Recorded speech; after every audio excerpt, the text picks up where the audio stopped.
একেই বলে ঝোপ বুঝে কোপ। রেমাল ঝড়ের দাপটে বিশেষ ক্ষয়ক্ষতি না হলেও একটি গাছ পড়ে গিয়েছিল পাথর প্রতিমা ব্লকের দিগম্বরপুরে।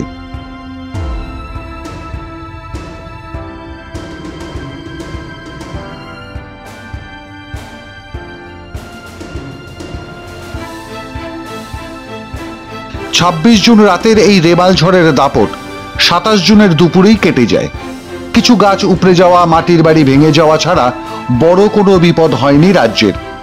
যা হয়েছিল তা হলো রাজ্য সরকার ও জেলা পরিষদের অপদার্থতার কারণে বাঁধ পরিচর্যা ও রক্ষণাবেক্ষণের অভাবে রাজ্যের বেশ কিছু জায়গায় বাঁধ ভেঙে যায়, নোনা জল ঢুকে পড়ে গ্রামে, নষ্ট হয় চাষের জমি, ফসল।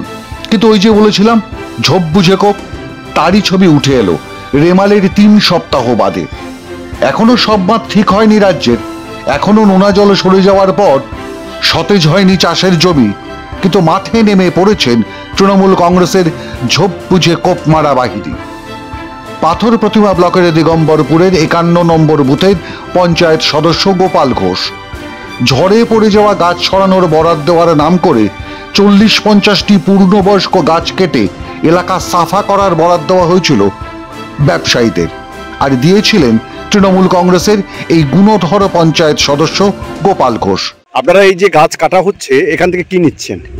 ওই শুধু ওই পাতা না, ওই সরু সরু ডালপালা, ওই এগুলো কি জন্য নিচ্ছে? জ্বালানির জন্য। এই যে গাছ কাটছে আপনারা কিছু বলছেন না? গাছ সরকার থেকে, অঞ্চল থেকে করছে। আমাদের 51 নম্বর বুথে এই রেমাল ঝড়ে একটা মাত্র ইউসি গাছ উল্টে গিয়েছিল, সে জায়গায় 42 খানা গাছ কাটা হবে এরকম আমাদের কাছে খবর। তো তার মধ্যে 14-15টা গাছ কাটা হয়ে গেছে, এখনও আজকের পর্যন্ত গাছ কাটা চলছে। তো কেন কাটছে, কি কারণ, আমরা যারা বুথে তৃণমূলের কর্মকর্তারা যারা আছে তাদের কাছে বিষয়টা জানার পর তারা বলছে যে এটা অন্যভাবে হয়ে গেছে, অন্য একটা ব্যাপারে হয়ে গেছে, তার কোনো আমরা সদুত্তর কিন্তু এটা আমরা মনে করছি না। গাছ যাতে কাটা বন্ধ হয়, আমরা তার জন্য গ্রামবাসীর তরফ থেকে মোটামুটি আমরা নিষেধ করছি। আমাদের কথা শুনছে না, তবু বারণ করা সত্ত্বেও গাছ কাটতেই চলেছে মোটামুটি। আপনি প্রধান বা উপপ্রধানকে বলেননি? প্রধান বলছে এটা সঞ্চালকের ব্যাপার, সঞ্চালকের কাছে খোঁজ নাও। সঞ্চালক বলছে এটা উপপ্রধান জানে, উপপ্রধান বলছে প্রত্যেকের উপরে চাপিয়ে দিচ্ছে। আমরা শুধু এইভাবে ফোন করতেই আছি, আর কারো কাছ থেকে কোনো সদুত্তর পাচ্ছি না। অভিযোগ জানানো হয় বন দফতরে, তারা এসে গাছ কাটা বন্ধ করে দেয়।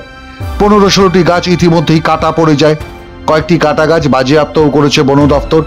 কিন্তু আশ্চর্যজনকভাবে কারো বিরুদ্ধে বেআইনিভাবে গাছ কাটার অভিযোগে এফআইআর দায়ের করেনি বন দফতর।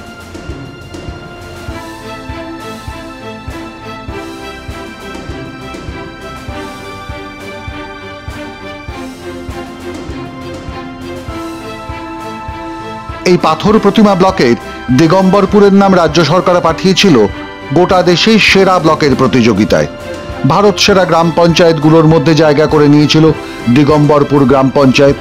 সেই গ্রাম পঞ্চায়েতে এক লপ্তে কেটে ফেলা হচ্ছে একের পর এক গাছ, যখন নিরবিচ্ছিন্ন গাছ কাটার বিষময় ফল ভুগছে গোটা বাংলা। গত 60 বছরের সর্বোচ্চ তাপপ্রবাহের দাপটে ওষ্ঠাগত প্রাণ বাংলার মানুষের। ঠিক তখন বেপরোয়া গাছ কাটার অনুমোদন তৃণমূল কংগ্রেসের পঞ্চায়েত সদস্য গোপাল ঘোষের। হ্যাঁ, ওটা ভুল ধারণা। যেসব গাছ রাস্তার উপরে শুয়ে আছে, যেতে পারছেন, মানুষজন যেতে পারছেন ঝড়ের সময়, সেসব গাছ আমরা কেটে দিয়েছি। আপনি তো দেখছেন যে কি একটা গাছ পড়ে আছে রাস্তার উপরে, রাস্তা সময় নষ্ট হয়ে পড়ে গেছে গাছ। আমরা ভালো গাছ একটাও কাটা হয়নি, যে কটা গাছ শুয়ে গেছে, পড়ে গেছে, সেই গাছগুলো যেতে পারছে না, সেই কারণের জন্য গাছ করে কেটে ক্লিয়ার করে দেওয়া হচ্ছে। আমি তো পঞ্চায়েত, আমার দায়িত্ব আছে, মানুষ চলাফেরা করতে পারছে না। আজব দাবি, গাছ পড়ে নাকি রাস্তা আটকে গেছে, অথচ এই গোটা ব্লকে একটি মাত্র গাছ ঝড়ে পড়ে যাওয়ার ঘটনা ঘটেছিল। তাহলে বাকি গাছগুলো পড়লো কোথা থেকে?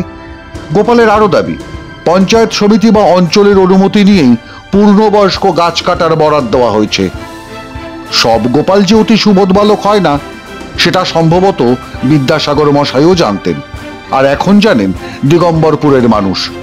তাই কড়া প্রতিক্রিয়া জানিয়েছেন বিরোধীরা। তারা গোপালের পাশাপাশি কাঠগড়ায় তুলেছেন ডিএফওকেও। দেখুন, পশ্চিমবঙ্গে যে বন দপ্তর আছে, সেই বন দপ্তরের অযোগ্য, অপদার্থ, অকর্মণ্য আধিকারিকদের সরিয়ে ওই জায়গায় তৃণমূল নেতাদের বসানো উচিত। কারণ আপনারা জানেন সামনে রেমাল ঝড় গেছে, সেই রেমাল ঝড়ে পাথর প্রতিমার দিগম্বরপুর অঞ্চলে হাতে গোনা কয়েকটা গাছ পড়েছিল, আর সেখানে পঞ্চায়েত সদস্য প্রায় কয়েক ডজন গাছ কেটে ফাঁকা করে দিচ্ছে। আর আমাদের এই দক্ষিণ 24 পরগনার ডিএফও অপদার্থ অকর্মণ্য মেরুদণ্ডহীন তিনি বসে বসে তামাশা দেখছেন, কয়েকটা গাছ সিজ করেছেন। আমার প্রশ্ন হলো, কোন পঞ্চায়েত সদস্য তিনি কি অঞ্চলের অনুমতি নিয়ে গাছ কাটতে পারে? দ্বিতীয় নম্বর, এই ডিএফও বা বন দপ্তরের আধিকারিক কেন কাউকে অ্যারেস্ট করলো না অবৈধভাবে গাছ কাটার অভিযোগে?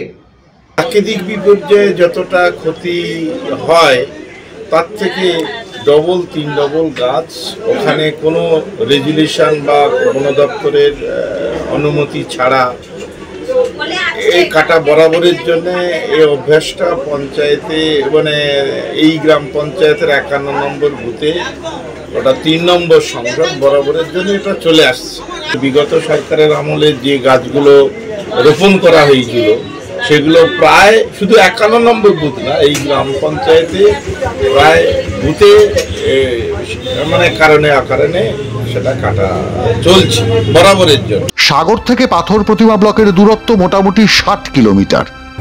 রেমালের দাপট ছিল মূলত সাগরে। জাতীয় আন্তর্জাতিক সমস্ত খবরের সংস্থা সেই কথাই জানিয়েছে। আর তৃণমূল পঞ্চায়েতের নেতা জানাচ্ছেন ঝড় ভাঙল সাগরে আর গাছ পড়ল পাথর প্রতিমায়। মিথ্যাচারের একটা সীমা পরিসীমা থাকবে তো। এদের হাতে যে পঞ্চায়েত সুরক্ষিত নয় সবাই জানেন, সুরক্ষিত নয় রাজ্যের প্রকৃতিও। এই তৃণমূল কংগ্রেসের পঞ্চায়েতের সদস্যরা শুধু কাঁচা টাকা চেনেন, আর চেনে ঝোপ বুঝে কোপ। মাধ্যম ব্যুরো রিপোর্ট।